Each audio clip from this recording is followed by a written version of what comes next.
Good afternoon, ladies and gentlemen, and a warm welcome to everybody, and thank you for the opportunity to talk to you here today at the GSA European Executive Forum. As we all know, the semiconductor industry is facing a major inflection point in its history. We are amidst a revolutions, a fundamental transformations of our economies, industries, societies, and lifestyles. We call it the digital revolution, driven by technological quantum leaps and an unprecedented acceleration in microelectronics. Connected devices and new applications are becoming crucial and indispensable in a wide array of sectors. It is about ubiquitous connectivity, terabyte data streams, the artificial intelligence in the cloud and at the edge. It's all about energy efficiency and system security and the sustainable use of our resources. The new world must be more connected. 125 billion connected devices are expected by 2030. More intelligent, with 150 times more edge computing devices in the current decade. More energy efficient. If nothing is done, the ICT industry will consume 20% of the world's electricity by 2025. Semiconductors play a key role to cope with these challenges. Today, no one anymore doubts or underestimates the pivotal role that semiconductors as their base play in all our electronic systems. From the smallest earbud to the largest data center, from smart devices in our pocket to electrical cars and our health, education, and environmental, our industry has become a linchpin, not only for technological progress, not only for economic recovery and growth, but also of what we now call our technological and digital sovereignty. Ladies and gentlemen, my point for you here today is when we, as an industry, think about sovereignty, we have to translate it into leadership. It's all about the right understanding of what digital sovereignty means to us. It cannot only mean autonomy or independence. It cannot mean to pursue an insular approach, reinventing the wheel for entire sectors. When sovereignty is leadership, it means that we leverage our strengths in Europe across the whole value chain down to the end markets. We create partnerships beyond frontiers, federate forces and develop our muscles, drive the global interdependence to compensate on missing elements. Leadership with the capacity and capability to drive innovations, wherever we can disrupt slow evolutions, accelerate and set ever new global standards. And this is exactly where we have an impressive track record and a bright future.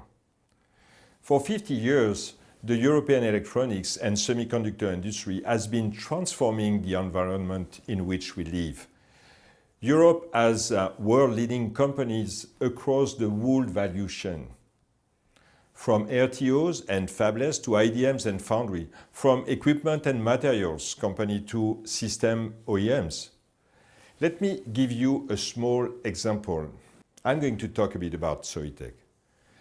We have been able to leverage our unique technical expertise and unleash disruptive forces to set standards in the telecommunications and radio frequency sphere. Smartphone, 4G, 5G, there is practically no such thing without Soitec and without our engineered substrate inside today. We are at consumers' fingertips, at people's workplaces, in their cars and homes. And from there, we are expanding into even smarter technologies and new sectors that seek and need our innovations and disruptive power. Automotive, mobility, artificial intelligence on the edge and in the cloud, we are engaging in new ecosystems and across constantly evolving value chains. The driver for this process and progress are our cutting-edge technologies, high-value intellectual property and world-class talented people, researchers, engineers, operators. Together, we have been able to drive the digital transformations and bring even more performant, ever more sustainable and ever more energy-efficient solutions to rapidly growing markets. The recent health crisis has not slowed this down.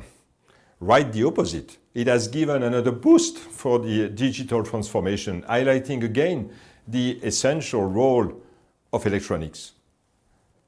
The recent shortage of chips, in particular in the automotive industry, and the trade tensions between China and the United States have further demonstrated the need to focus on semiconductor as the heart and pulse of our systems.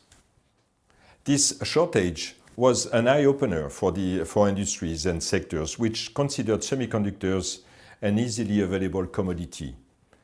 We have learned that a deep involvement and engagement within the entire ecosystem is key to succeed at the commercial front. With ongoing innovation as a motor-boosting fast go-to-market strategies for new and cutting-edge products.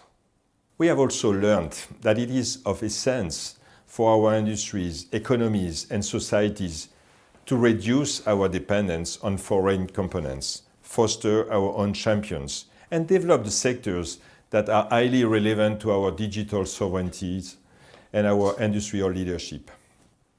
So let's go back to Europe for a minute. Technological leadership is the industry's translations of the concept of sovereignty. I said it in the outline of my speech today. We might have lost the battle in Europe in the cloud for a long time ago. But we have huge assets to play a major role in other areas, in edge computing and electrical vehicles, for example. The challenge is to learn from the past, focus on our unique selling points, and establish strong partnerships wherever we need to be complemented. The challenge is not so much to be independent or autonomous, but to leverage our strengths and complement our abilities with partners when necessary. The challenge is to put our weight and investments where we have a chance to excel on a global scale. How does Europe prioritize its engagements and investments? How does Europe express and instill its values? How does Europe want to take care of its technological leadership? Questions that have to be answered by politicians and policymakers, and by the industry, which has to advise and inform them. It is in this vein that we have advocated for differentiated views on Europe's ambition in semiconductors. Should we really go for a standalone leadership in the fiercely contested 2-nanometer segment? In Europe, our strengths are in the 90 down to 10-nanometer range, where we can integrate and leverage the whole value chain up to the system level and down to critical mass applications. It will be a giant task and maybe an unreasonable effort to engage below 10 and even down to the 2 nanometers level alone. Europe has to mobilize its forces and focus where it can bring a real differentiation, where it can add value. For instance, in FD-SOI. FD-SOI is a highly reliable and power-efficient European CMOS tech platform, which checks all the boxes for a greener edge AI, which has great RF connectivity and a potential for digital mixed signal integrations to become a standard for edge computing, including 5G connectivity. It is in that context that we welcome the bold initiatives that the European Commission and Commissioner Thierry Breton have taken to support the semiconductor industry, become less dependent on imports and grow our global market share. The Commission's ambition contained in the Digital Compass strategy to double Europe's shares of the global semiconductor productions to 20%. Gives an important impulse to our industry and our global standing. Soitec has actively participated over years in different European programs, for example, through a sequence of ambitious value chain projects in the XL-GEU framework. It is with the support of Europe and the French government that we at Soitec have achieved globally leading positions, in particular in the world of radio frequency. We are certain that these strong public-private alignments will prevail and evolve. We hope that the Commission's Key Digital Technology, so-called KDT framework, will continue the Excel program ambition. And we engage with enthusiasm in the important projects of common European interest that the Commission has announced. We also take part in a leading consortium to develop European low-consumption ships. And we support the Commission's and Europe's goals in the carbon footprint reductions and in sustainability, as foreseen and set out by the Paris Climate Agreement. So let me, for a minute, let me come back to leadership. Europe has the assets, the values and intelligence to put all these together, accelerate innovations, launch disruptive solutions, and grow our industrial footprint. We can rely on major research institutes such as CLAT in France, IMEC in Belgium, and the Fraunhofer Institute in Germany. We can rely on strong industry clusters like in Dresden and Grenoble. We have real champions on a global scale, such as ASML, Bosch and Infineon, STMicroelectronics, NXP, and of course, in all modesty, Soitec. We can rely on European system companies, operators and service providers across key domains to drive market adoptions from telecommunications to healthcare, from automotive and industry to the energy sector. Let's work with them. Let's work together.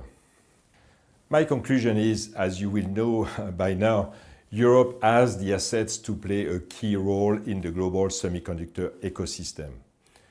With our unique capability to define market standards, to build global technological partnerships, and to implement a healthy competitions, we will be able to meet our industrial goals and assert our sovereignty, our leadership, in terms of data security, economic success, and a sustainable development.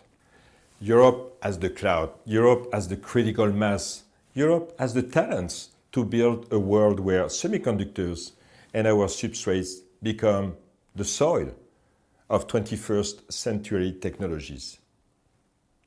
Thank you for your attention.